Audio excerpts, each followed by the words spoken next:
Hello everyone, welcome to keep learning by Swapnil. आइए question देखते हैं। 21 क्वेश्चन एचसीए का बड़ा ही अच्छा सवाल है।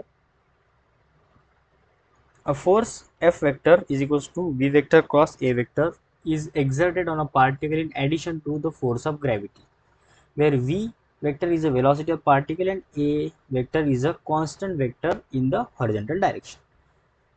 With what minimum speed a particle of mass m be projected so that it continues to move undifferentiated with the constant velocity.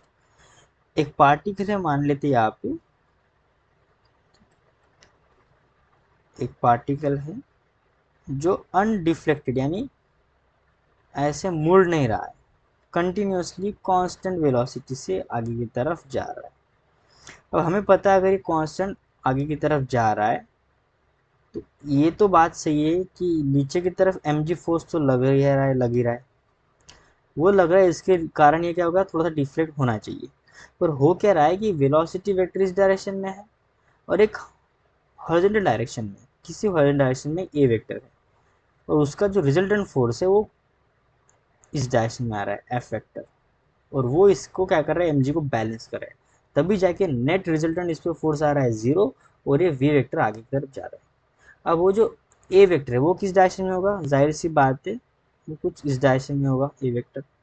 अब यहाँ से दिखाने के लिए मैं थोड़ा तिरछा दिखा रहा हूँ, वो एग्जैक्ट तिरछा नहीं है, वो यहाँ इसके अंदर है, ठीक है। जेड एक्सिस के हॉरिजॉन्टली मान लो अंदर, ठीक है, यहाँ से अंदर।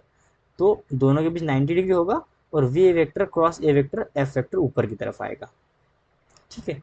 और ये एम को क्या कर रहा है, बैलेंस करेगा।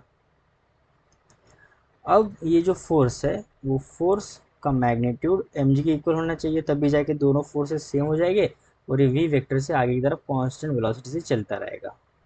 अब फोर्स यहाँ पे क्या है, V vector cross A vector. अब मैग्नीट्यूड की बात हो रही है तो मैग्नीट्यूड कैसे लिखते हैं हम, मैग्नीट्यूड लिखेंगे हम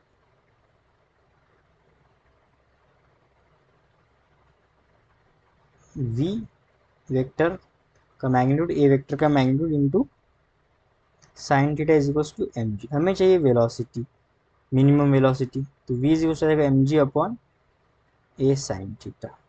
अब मुझे बताओ वी मिनिमम कब होगा, जब जो नीचे देखो ए भी कांस्टेंट है, जी भी कांस्टेंट है, और ये ए भी कांस्टेंट है, M constant, G constant, A constant, ये तीनों वैल्यूज कांस्टेंट है। बच क्या रहा है, सिर्फ साइन थीटा वेरी कर रहा है। अब अगर साइन थीटा मैक्सिमम हो जाए तो वी मिनिमम हो जाएगा, क्योंकि इन्वर्सली प्रोपोर्शनल है। साइन थीटा मैक्सिमम कितना होता है, साइन थीटा जो मैक्सिमम होता है वो होता है 1, साइन 0 1 होता है। तो यहाँ पे साइन 0 0 होता है, साइन 90 1 होता है, तो मैक्सिमम होगा 90 डिग्री, कितना होना चाहिए, 90 डिग्री होना चाहिए दोनों के बीच एंगल।